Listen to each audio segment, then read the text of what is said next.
Matrix Royyaraju కార్యక్రమాలను follow అవుతున్న aqua రైతులకి నా నమస్కారం. నేను మీ doctor Suresh Babu, assistant professor. Check ట్రేలకు సంబంధించినటువంటి అంశం మీదే ఆక్వా రైతులు ఈ వారం అడిగినటువంటి కొన్ని ప్రశ్నల్లో మొదటి ప్రశ్న, చెక్ ట్రేలు పెట్టుకున్నటువంటి ప్రాంతం ఏ విధంగా ఉండాలి? మనకు తెలుసు చెక్ ట్రే యొక్క ప్రాముఖ్యత ఏంటో.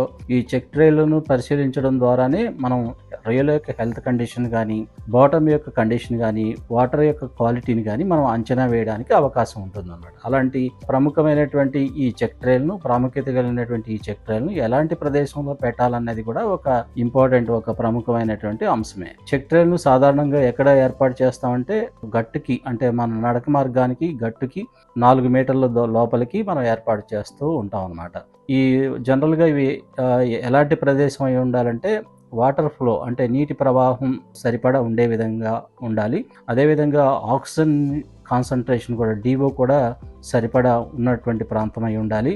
అలాగే అమోనియా, అలాగే H2S గ్యాసెస్లు లేని విధంగా ఆ బాటమ్ అనేది కొంచెం క్లీన్గా, సహజ సిద్ధంగా రొయ్యలు అక్కడికి రావడానికి సహజ సిద్ధంగా ఆ బాటమ్ అనేది ఉండాలన్నమాట. అలాంటి ప్రదేశంలో మనం ఏర్పాటు చేయాలి. మరొక ఇంపార్టెంట్ విషయం ఏంటంటే, ఈ మనం గట్టు దగ్గర నుంచి 4 మీటర్ల దూరంలో లోపలికి ఉన్నటువంటి ఈ చెక్ ట్రేకి మనం ఈజీగా వెళ్ళి రొయ్యల్ని దగ్గరగా పరిశీలించడానికి, లేదా అలాగే చెక్ ట్రేలో ఉన్నటువంటి ఆ ఫీకల్ మ్యాటర్ని పరిశీలించడానికి, తద్వారా ఆ రొయ్యల హెల్త్ కండిషన్ని అంచనా వేయడానికి అనుకూలంగా ఉంటుంది. కాబట్టి ఆ విధమైన యాక్సెసిబిలిటీ ఉండేటువంటి సిస్టమ్ని మనం అక్కడ ఏర్పాటు చేసుకుంటాం.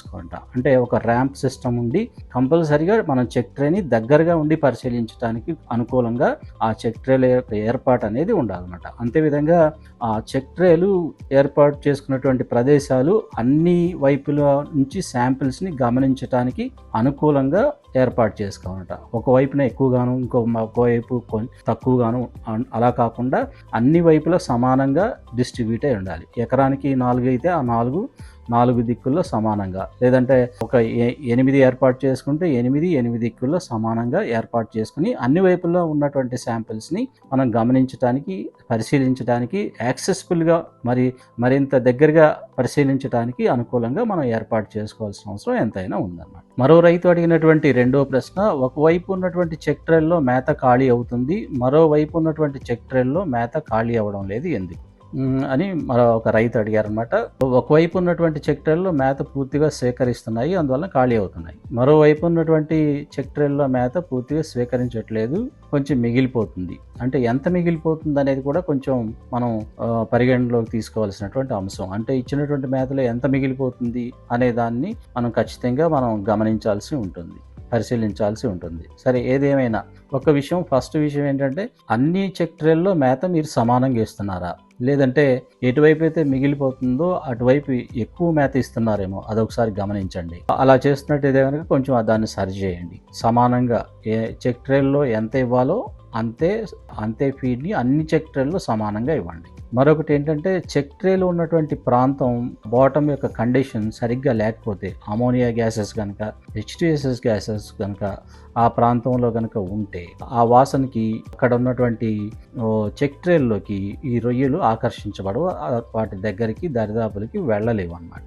తద్వారా అక్కడ మేతని ఎక్కువగా స్వీకరించవు, మిగిలిపోతుంది. అసలు పూర్తిగా మిగిలిపోయినా ఆశ్చర్యం లేదనమాట. సో దాన్ని బట్టి మనం పర్టికులర్గా ఫీడింగ్ టైంలో అక్కడ pH ఎంత ఉంటుంది, వాటర్ యొక్క pH ఎంత ఉంటుంది, అక్కడ అమోనియా ఏమైనా ఉందా, ఇవన్నీ వాటర్ క్వాలిటీ పారామీటర్స్ చెక్ చేసి దాన్ని బట్టి అక్కడ జియోలైట్ అప్లికేషన్ ఇవ్వడం, ఇలాంటివి చేస్తే కొంచెం అమోనియా వాసన పోయి అమోనియా బంధించబడి కొంచెం రొయ్యలు ఆకర్షించబడతాయి. మరొకటి ఏంటంటే, చెక్ ట్రేలు ఎప్పటికప్పుడు డ్రై చేసి చెక్ ట్రేల నుంచి వస్తున్నటువంటి వాసనని మనం నియంత్రించాలన్నమాట.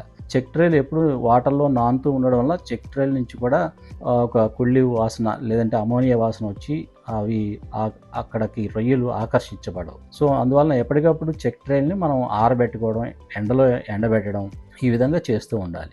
మరొకటి ఏంటంటే, రొయ్యలు ఆ చెక్ ట్రేలు ఉన్నటువంటి ప్రాంతంలో వాటర్లో ఉన్నటువంటి డిజాల్వ్డ్ ఆక్సిజన్ మరీ తక్కువగా ఉండడం, అలాగే ఎక్స్ట్రీమ్ టెంపరేచర్ ఉండడం, ఎక్కువ టెంపరేచర్ ఉండడం, ఇలాంటివి కూడా రొయ్యలు మేత స్వీకరించేటువంటి దాని మీద ప్రభావం చూపిస్తూ ఉంటాయి అన్నమాట. సో అక్కడ వాటర్ యొక్క టెంపరేచర్ ఎంత ఉంటుంది పర్టికులర్గా ఫీడింగ్ టైంలో. సో ఇలాంటివన్నీ గమనించడం ద్వారా దేని వలన అక్కడ ఫీడ్ మిగిలిపోతుంది అనేది మనం గుర్తించవచ్చు అనమాట.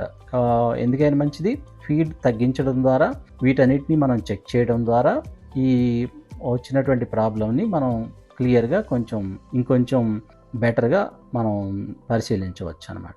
మరో రైతు అడిగినటువంటి మూడో ప్రశ్న, పొద్దున పూట చెక్ ట్రేలు ఖాళీ అవుతున్నాయి, మధ్యాహ్నం మరియు సాయంత్రం పూట చెక్ ట్రేలు ఖాళీ అవ్వడం లేదు, ఎందుకని అని చెప్పేసి అడిగారు. ఈ రైతు అడిగినటువంటి ప్రశ్నను బట్టి 3 దఫాలుగా మేత ఇస్తున్నారు. పొద్దున్న పూట ఇచ్చినటువంటి మేతని పూర్తిగా స్వీకరిస్తున్నాయి. మధ్యాహ్నం సాయంత్రం ఇస్తున్నటువంటి మేత అంటే ఫీడ్ని పూర్తిగా స్వీకరించడం లేదు, కొంత మిగిలిపోతుంది. చెక్ ట్రేల్లో మిగిలిపోతుంది కాబట్టి కొంత మిగిలిపోతుంది. ఏంటి కారణాలు ఏంటి అని చెప్పేసి అడిగారు. దీనికి కారణం మొదటిగా మీరు మార్నింగ్ ఎందుకు పూర్తిగా స్వీకరిస్తున్నాయంటే ఆ ముందు రోజు సాయంత్రం మేత ఇచ్చుంటారు. ఆ ముందు రోజు సాయంత్రం ఇచ్చినటువంటి మేతకి ఈ రోజు మార్నింగ్కి ఇచ్చినటువంటి మేతకి మధ్య టైం గ్యాప్ చాలా ఎక్కువగా ఉంటుంది. కాబట్టి ఇంత గ్యాప్లో అవి ఆకలిగా ఉంటాయి కాబట్టి అవి ఇచ్చినటువంటి ఆహారం మొత్తాన్ని స్వీకరించడంలో పెద్ద ఆశ్చర్యం లేదు. మధ్యాహ్నం సాయంత్రం ఇచ్చినటువంటి మేత మాత్రం మిగిలిపోతుందంటే మీరు ఇవ్వాల్సిన మేత కంటే కొంచెం ఎక్కువ ఇస్తున్నారేమో, అదొకటి గమనించండి.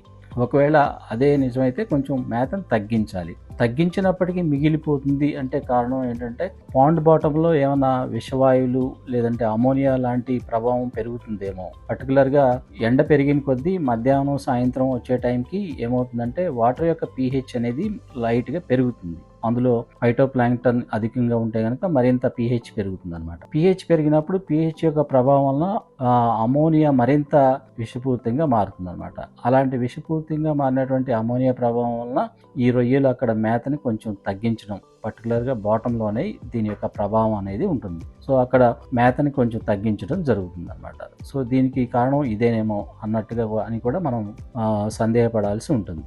అంతేకాకుండా బాటంలో డిజాల్వ్డ్ ఆక్సిజన్ తక్కువైనా, టెంపరేచర్ అధికంగా ఉన్నా కూడా, మరి ఎక్కువగా ఉన్నా కూడా 30 దాటి 31 దాటి 32 దాటి ఉన్నప్పటికీ కూడా ఈ ఫీడింగ్ని తగ్గించడం జరుగుతుంది అనమాట. సో ఈ మూడిట్లో ఏంటి కారణాలు అనేది మనం ఒకసారి గమనించి బాటం యొక్క వాటర్ శాంపిల్స్ని మనం అమోనియా టెస్ట్లు, పర్టికులర్గా మేత ఇచ్చినటువంటి టైంలోనే ఆ వాటర్ యొక్క అమోనియాని బాటం వాటర్ యొక్క అమోనియాని చెక్ చేసి మనం నిర్ణయించాల్సి ఉంటుంది. ఒకవేళ అమోనియా అయితే కనుక బాటంలో జియోలైట్ కానీ లేదంటే ప్రొబయోటిక్స్ కానీ వాడి అమోనియా లేకుండా చూస్తే కనుక మళ్ళీ ఫీడింగ్ని నార్మల్గా తీసుకోవడం జరుగుతుంది అనమాట.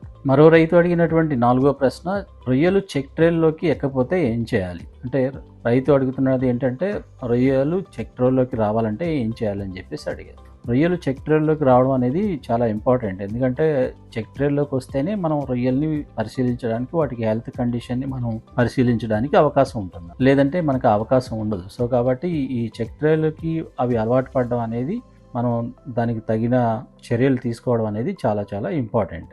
ఒకటి, చెక్ ట్రేల్లోకి రాకపోవడానికి గల కారణం ఏంటంటే చెక్ ట్రే యొక్క డిజైను, వాటికి అంతేకాకుండా చెక్ ట్రే యొక్క కలరు, ఇవన్నీ కూడా వాటికి సహజసిద్ధంగా అనిపించకపోయినా, ఆ చెక్ ట్రేలో ఒక ట్రాప్ లాగా అనిపించిన ఆ రొయ్యలు వాటిలోకి వచ్చేటువంటి అవకాశం ఉండదన్నమాట. సో ఆ డిజైన్ ఏమన్నా మార్చేటువంటి అవకాశం ఉందేమో, ఆ కలర్ ఏమన్నా మార్చేటువంటి అవకాశం ఉందేమో చూడండి. లేదంటే ఆ చెక్ ట్రే యొక్క ప్లేస్ మార్చి చూడండి. మరొక కారణం ఏదై ఉండొచ్చు అంటే అక్కడ ఉన్నటువంటి నీటి ప్రవాహం సరిగ్గా లేకపోతే టెంపరేచర్ డిస్ట్రిబ్యూషన్ అనేది సమానంగా ఉండదు. ఒక్కో చోట ఒక్కో టెంపరేచర్ ఉంటుందన్నమాట. ఇక్కడ చెక్ ట్రే ఉన్నటువంటి ప్రాంతంలో టెంపరేచర్ వాటికి అనుకూలంగా లేకపోతే ఆ ప్రాంతాన్ని అవి దూరంగా ఉంచుతాయి అన్నమాట. అక్కడికి రావు, ఆకర్షించబడవు మేత ఉన్నప్పటికీ. అదేవిధంగా అక్కడ ఉన్నటువంటి అమోనియా, అక్కడ ఉన్నటువంటి తక్కువ డిజాల్వ్డ్ ఆక్సిజన్, ఇవన్నీ తక్కువగా ఉండడం వల్ల, అమోనియా ఎక్కువగా ఉండడం వల్ల కూడా ఆ ప్రాంతానికి అవి దూరంగా ఉంటాయి అన్నమాట.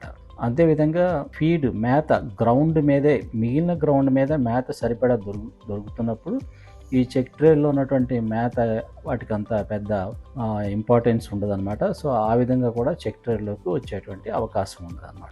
సో మీరు ముందుగా ఏం చేస్తారంటే 3 దఫాలుగా మేత ఇస్తున్నప్పుడు ఒక దఫా మేత ఏం చేస్తారంటే ముందుగా చెక్ ట్రేలో మాత్రమే ఇవ్వండి, మిగతా నేల మీద డిస్ట్రిబ్యూట్ చేయొద్దు.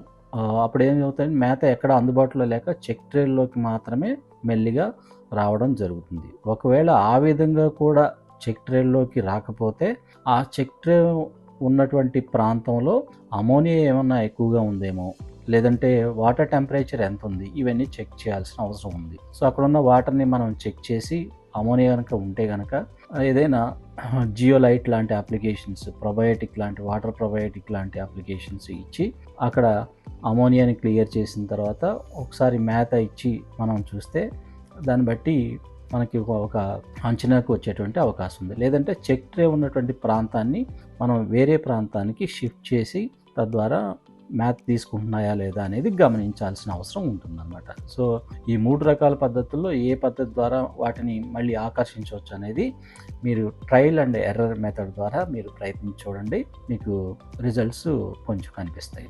మరో రైతు అడిగినటువంటి 5వ ప్రశ్న, చెక్ ట్రేలలో ఎంత మేత ఇవ్వాలి? మనందరికీ తెలుసు, ఆక్వా రైతులందరికీ తెలుసు చెక్ ట్రేల యొక్క ప్రాముఖ్యత ఏంటో. చెరువులో మనం రొయ్యలకి సప్లై చేస్తున్నటువంటి ఫీడ్ సరిపోతుందా లేదా ఎక్కువ అవుతుందా లేదా సరిపోవడం లేదా అనేటువంటి అవగాహన చెక్ ట్రేలలో ఇచ్చేటువంటి ఆహారం ద్వారానే, ఆ ఆహారాన్ని మనం పరిశీలించడం ద్వారానే మనకు అవగాహన వస్తుందన్నమాట. సో చెక్ ట్రేలను పరిశీలించి దాన్ని బట్టి ఆహారం ఇంకా ఎక్కువ ఇవ్వాలా తగ్గించాలనేది ఒక నిర్ణయానికి వస్తాం. సో అంత ప్రాముఖ్యత కలిగినటువంటి ఈ చెక్ ట్రేల్లో ఇచ్చేటువంటి మేత ఎలా ఇవ్వాలనేది మనం తెలుసుకోవడం చాలా చాలా ఇంపార్టెంట్. మనకు తెలుసు, మనం రోజుకి మేత ఎంత ఇవ్వాలనేది దేన్ని బట్టి లెక్క కడతామంటే రొయ్యల యొక్క బాడీ వెయిట్ని బట్టి. దాని యొక్క రొయ్యల యొక్క బాడీ వెయిట్లో 5% అను లేదా 4% చొప్పునను ఒక రోజుకి ఇవ్వాల్సినటువంటి మేతను లెక్క కడతాం. అలా లెక్క కట్టినటువంటి మేత ఫీడ్ని 3 భాగాలుగా విభజించడం జరుగుతుంది. ఒకవేళ 3 పూటలు ఇవ్వాల్సినటువంటి అవసరం ఇస్తున్నట్లయితే ఒక భాగాన్నేమో మార్నింగ్ ఇవ్వడం, ఇంకొక భాగాన్నేమో మధ్యాహ్నం ఇవ్వడం, మూడవ భాగాన్నేమో సాయంత్రం పూట ఆహారంగా సప్లై చేయడం జరుగుతూ ఉంటుందన్నమాట. సో అలా ఇస్తున్నటువంటి ఆహారంలో 5% మేతని చెక్ ట్రేలో, ఎన్ని చెక్ ట్రేలు ఉంటే అన్ని చెక్ ట్రేల్లో ఈ 5% మేతని సమానంగా డిస్ట్రిబ్యూట్ చేసి చెక్ ట్రేల ద్వారా ఆహారాన్ని అందించడం జరుగుతూ ఉంటుందన్నమాట. మన రొయ్యరాజు యాప్ని డౌన్లోడ్ చేసుకొని లబ్ధి పొందండి.